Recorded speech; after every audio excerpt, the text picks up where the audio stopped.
Listen to better music and listen to music better.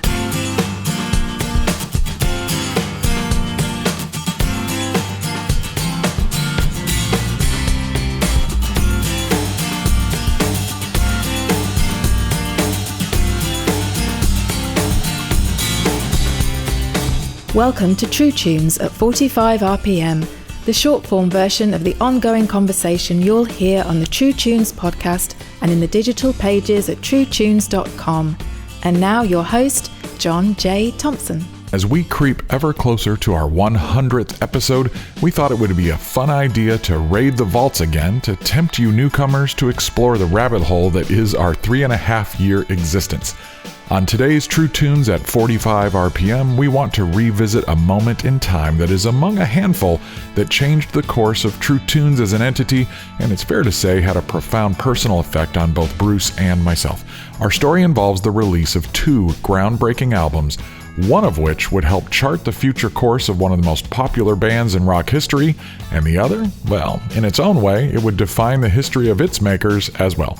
Our tour guide for this trip down memory lane is none other than Michael Rowe, leader of Northern California alternative group The 77s, a band who, in the spring of 1987, found its fortunes, or lack thereof, intimately tied to soon-to-be superstars U2. To assemble this special mini-episode, we dug up the original interview I recorded along with writer and director Chris White for the Electric Jesus podcast that Bruce and I produced. We featured an abridged conversation with Mr. Rowe on that show, but have gone back to the original recording and found some never-heard stuff, specifically about this particular intersection. We also found some stuff that had been trimmed from my conversation with Dr. Love for the True Tunes podcast, and, well, Bruce handled the rest. You'll notice the audio difference between the 2 conversations recorded on different equipment at different times, but hey, you can handle that, right?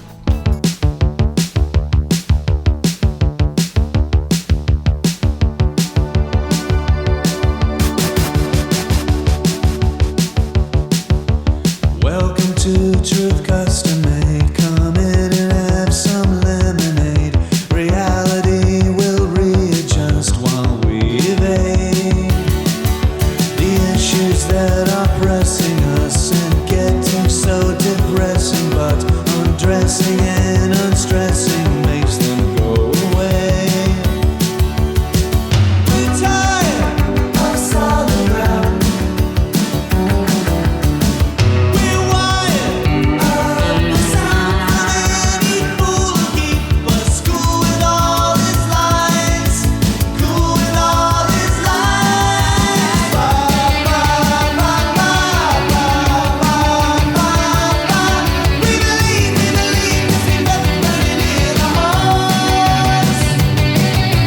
Ba ba ba ba ba ba ba. It's true, it gets us all through the night for the rest of our lives. Well, I suppose you would have to go back to when we started and how we started. So in 1978, I had this very profound cosmic experience with God. And it blew my mind. It was terrifying. And one part of that experience was being told to leave San Jose and go to Sacramento to this place, this church called Warehouse Ministries, which I'd known about.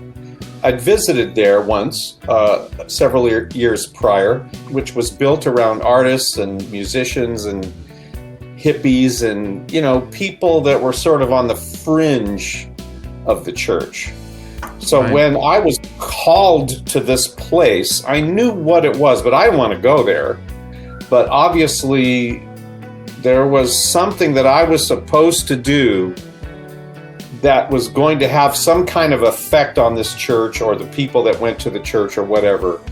And I didn't know what it was, but I knew that I had to do it.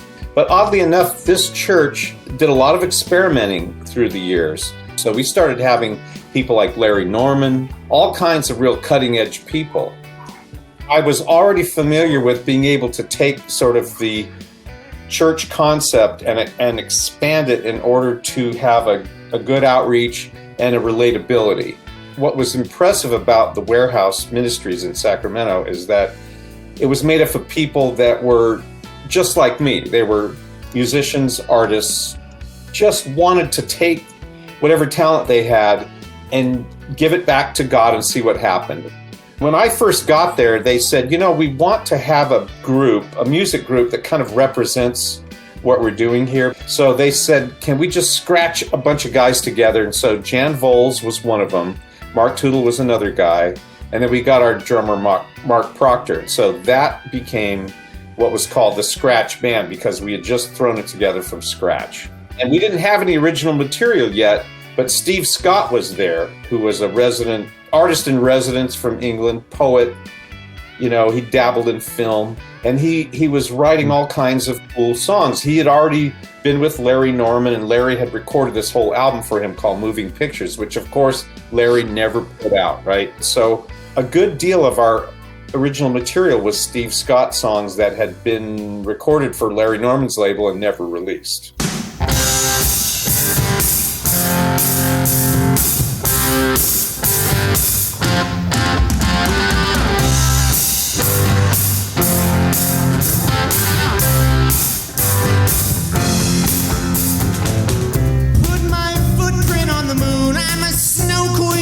My spoon, I just gotta make my deadline.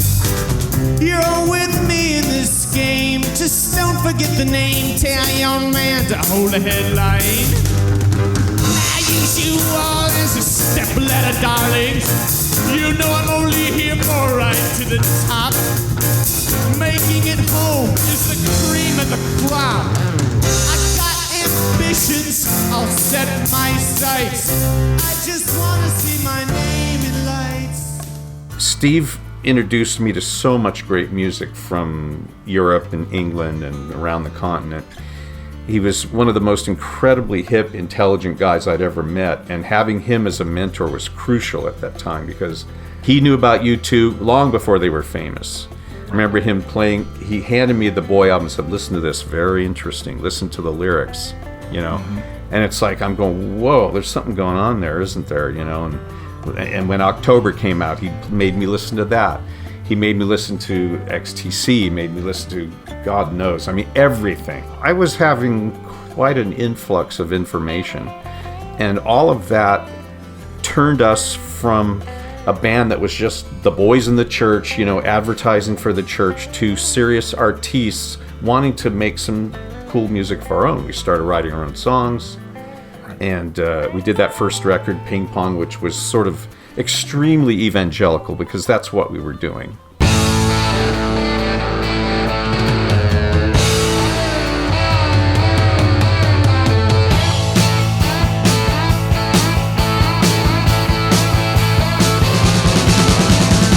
She's heard stories about the fairy tale and the dream come true. So she studies paperbacks and magazines to tell her what to do. What's the girl to do? How can you love if you haven't got love in your heart? You're more or less playing a part. How can you love if you only want love in return? Turn around to the offer of love. On the second album, we switched drummers and got Aaron Smith on drums, and he was coming into it playing already in a group called Romeo Void, and he'd had a real powerful musical pedigree that from the R&B world. So we were all in awe of him, and we didn't want him to leave or upset him. It's almost like we had to raise our standards so much higher to meet where he was in order to keep him around. And so that made the group better, and I think the All Fall Down album was our first attempt at trying to do something way better than what we'd been doing for the last 5 years. Well, I saw a young girl fly over a rocky mountain brink. She had had too much to drink. She did not have time to think, but it was far more than just a car that flew out of control. She had gone over the edge long before she lost her soul. She was caught in an unguarded moment. Her fate was inapropos, but she was caught in an unguarded moment. She'd been a pleasure to know. She was caught in an unguarded moment. The songs were getting better. The songwriting was getting better. We were getting away from just doing the evangelistic thing to trying to Right. just write pop songs that were good, that had some kind of content, something to think about.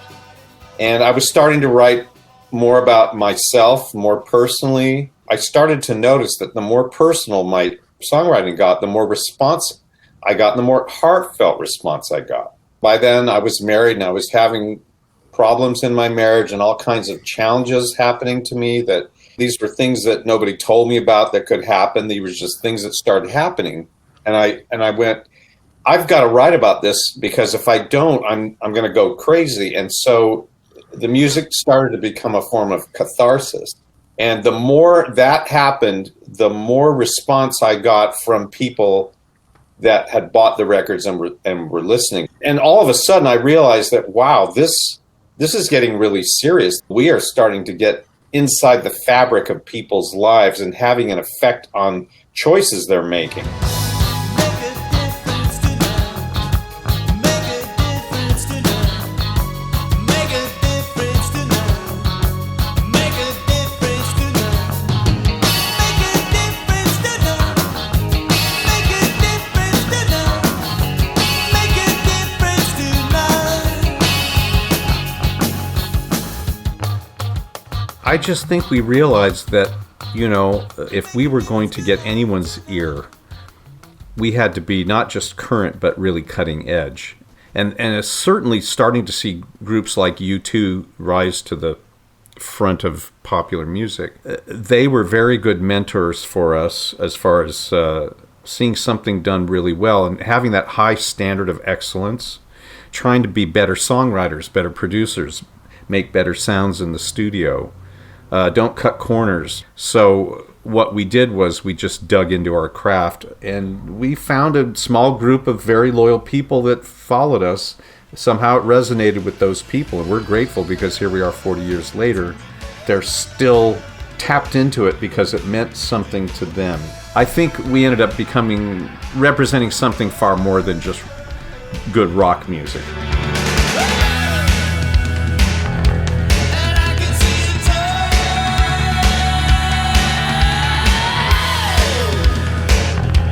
when we will dare to live. And all these ghosts that haunt us, hey, that day will say we can't do it for love. Do it for love. Do it for love. Do it for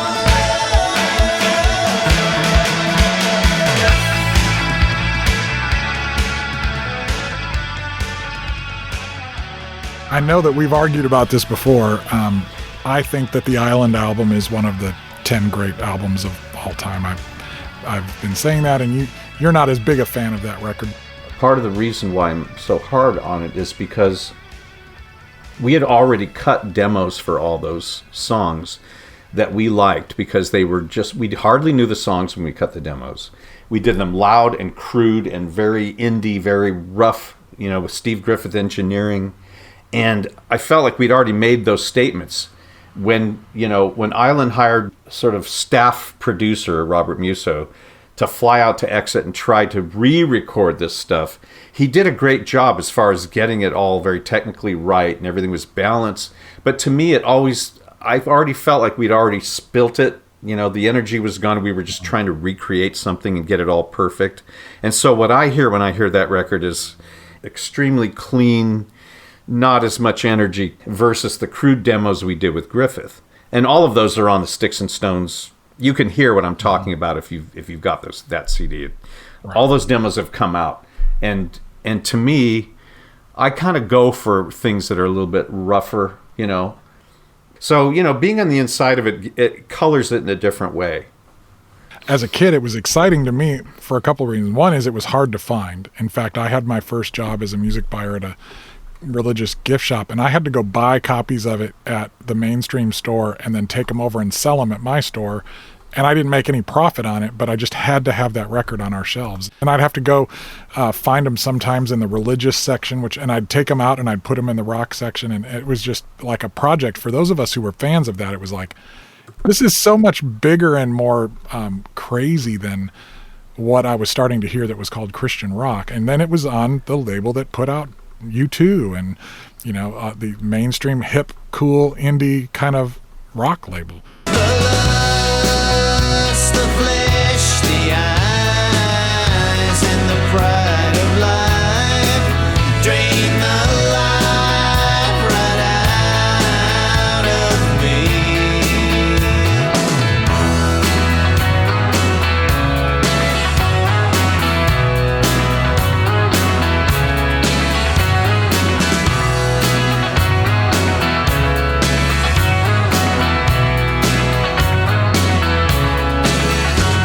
And I love when folks look right at me and what I'm doing or have done, and lay it on about how groovy I am, and that I'm looking grand. And every single word makes me think I'll live forever, never knowing that they probably won't remember what they said tomorrow. Tomorrow I could be dead. The lust, the flesh, the eyes, and the pride of life drain the life right out of me.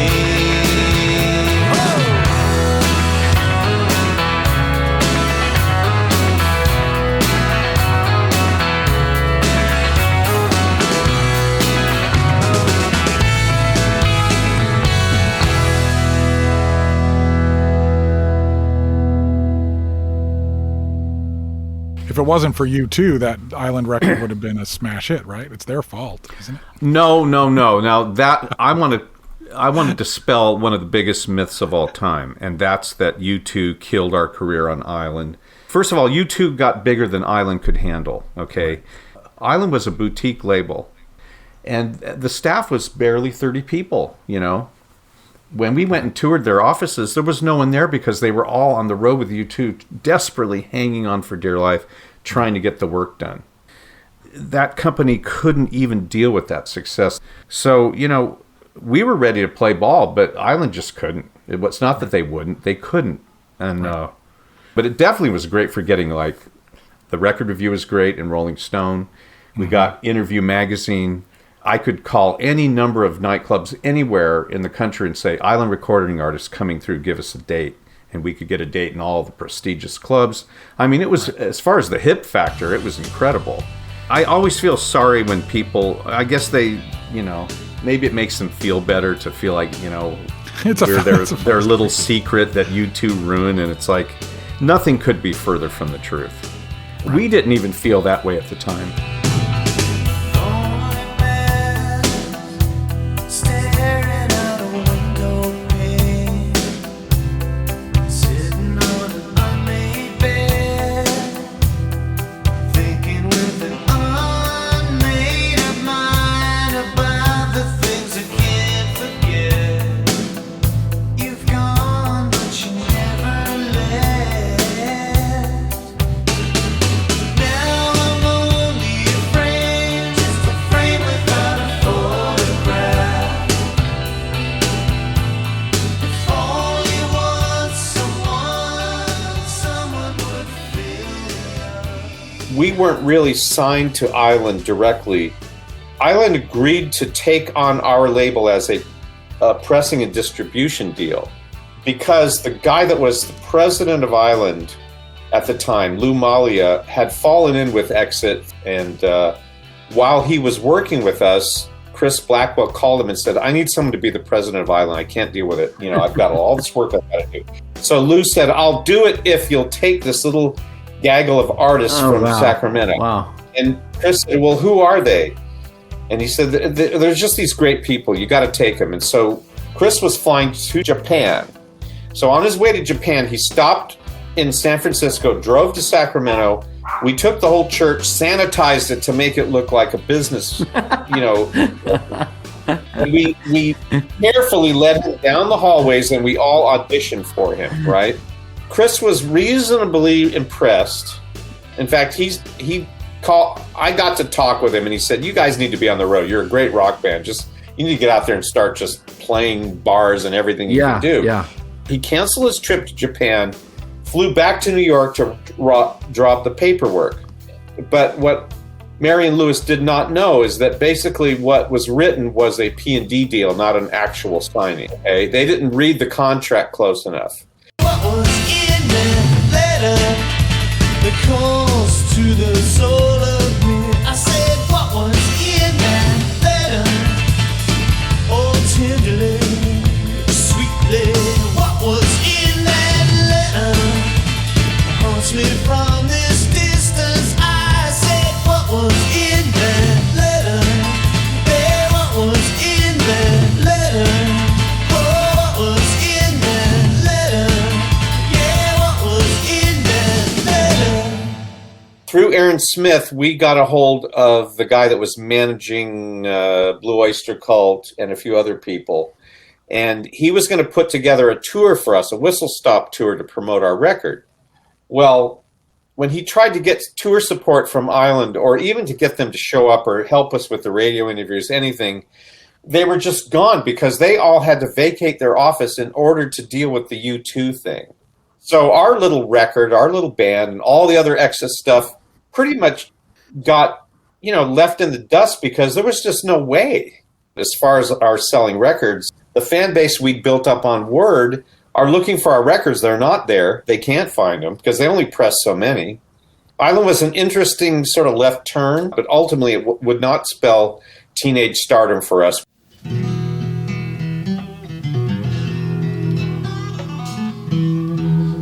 All right, this here is a story of my life, and maybe many of yours too.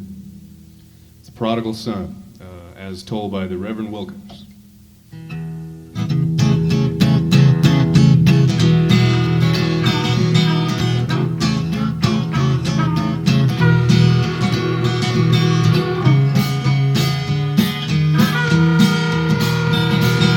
Poor boy took his father's bread, started down the road,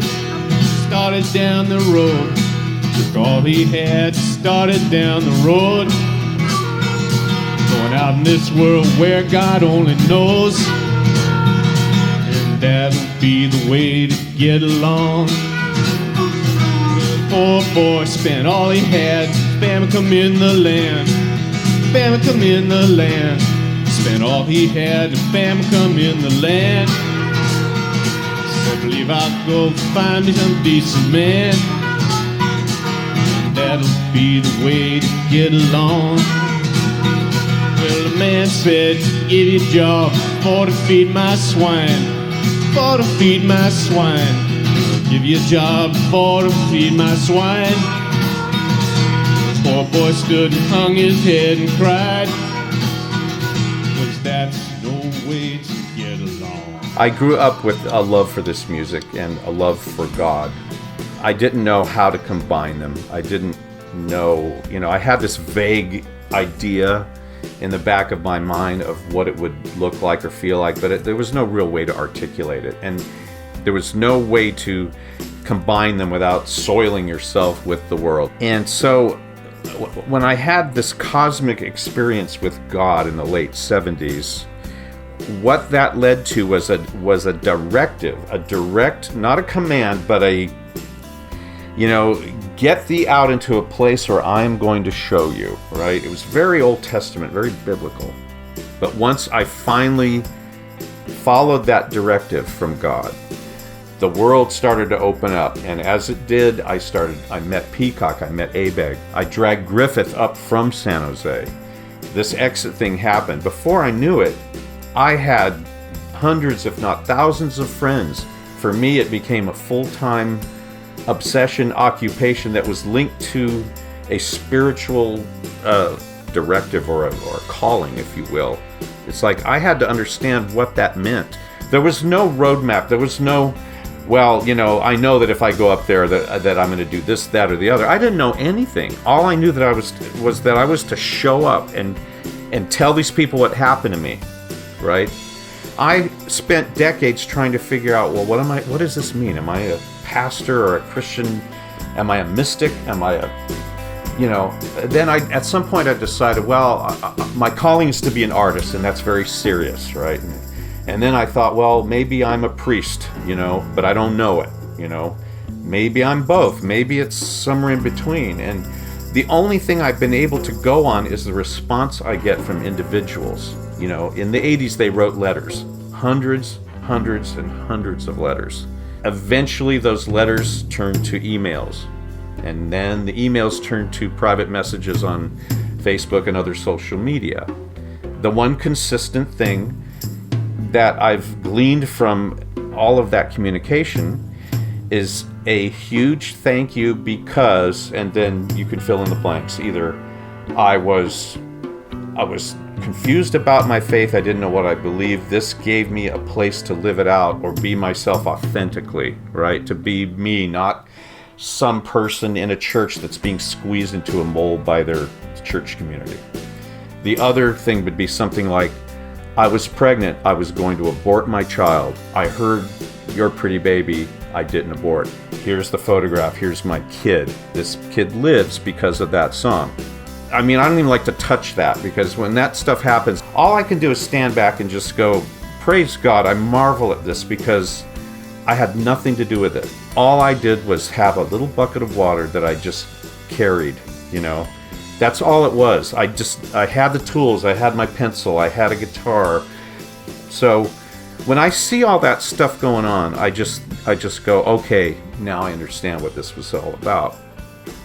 I needed to play music.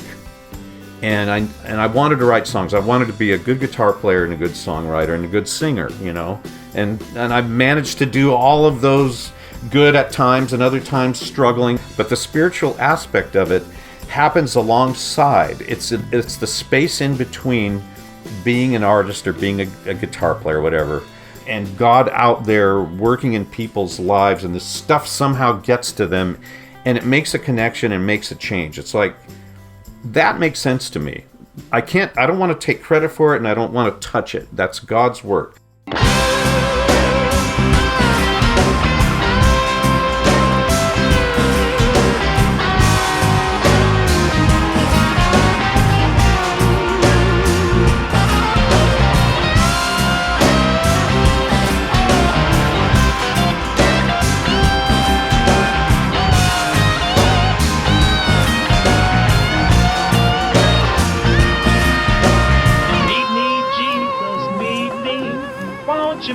In the middle of the air, and if these wings should fail me, Lord, won't you meet me with another pair? Oh, well, well.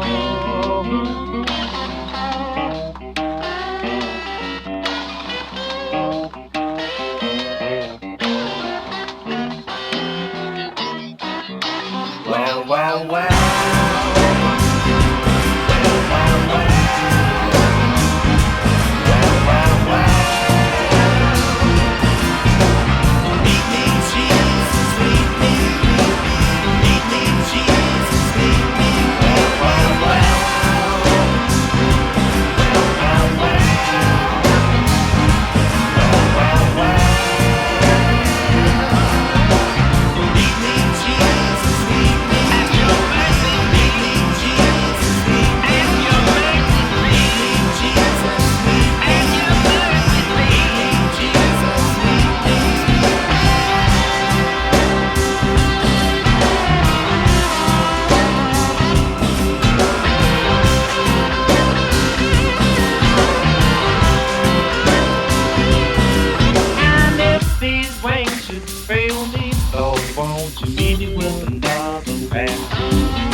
We hope you've enjoyed this little romp through the vaults. We'll have more shows like this and some new interviews coming soon, but of course you don't have to wait for us.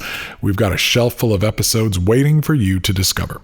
Thanks to Chris White from the Electric Jesus film for letting us tap into his vault. And if you have not seen Electric Jesus, well, I'm not sure we can really fully be friends until you do.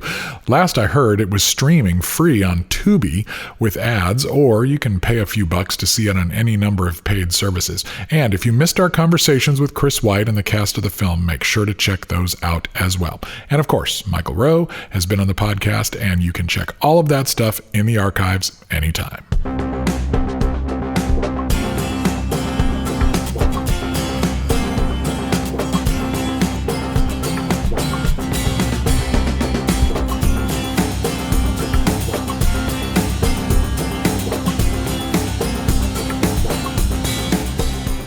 The Runout Groove is coming, and that means it's time to go.